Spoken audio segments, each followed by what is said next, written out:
വായതേ എന്റെ പുതിയ അപ്പാർട്ട്മെന്റ് കണ്ടാ നീ? അളിയ സൂപ്പർ. നിനക്കാണാടാ ദുബായ് ലോട്ടറി അടിച്ചേ? എടാ അതൊക്കെ അവിടെ നിക്കട്ടെ, ഇത് എനിക്ക് വേണ്ടിട്ടാന്ന് വിചാരിച്ചാ? പിന്നെ ആയിരിക്കും നമ്മുടെ ഉമ്മാക്കും ഉപ്പാക്ക് വേണ്ടിട്ടില്ലടാ.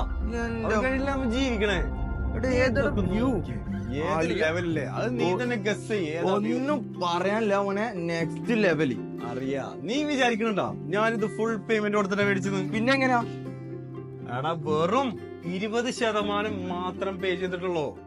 ഓൾറെഡി 80% ഇവര് കംപ്ലീറ്റ് ആക്കി. നീ വിചാരിക്കണ്ടാവും ഇതൊരു പെന്റ് ഹൗസ് ആണെന്ന്. പക്ഷെ അല്ല, ഇതൊരു 1.5 ബെഡ് ആണ്. ഇത് പെന്റ് ഹൗസ് അല്ല. എടാ അവർക്ക് അത് പോരെ, വെക്കേഷൻ എൻജോയ് ചെയ്യാനത് മതിയില്ലേ? നെക്സ്റ്റ് ലെവൽ അളിയാ. ബാക്കി 80% ഓൺ ആൻഡ് ഓവർ അടുത്ത വർഷത്തിന്. ഇനി മോർഗേജ് ചെയ്യണം, മോർഗേജ് ചെയ്യാം. ഇനി നമുക്ക് പേയ്മെന്റ് പ്ലാൻ വേണം, അതും ചെയ്യാം. അതും 2 വർഷത്തിനുണ്ട്, 3 വർഷത്തിനുണ്ട്, 4 വർഷത്തിനുണ്ട്.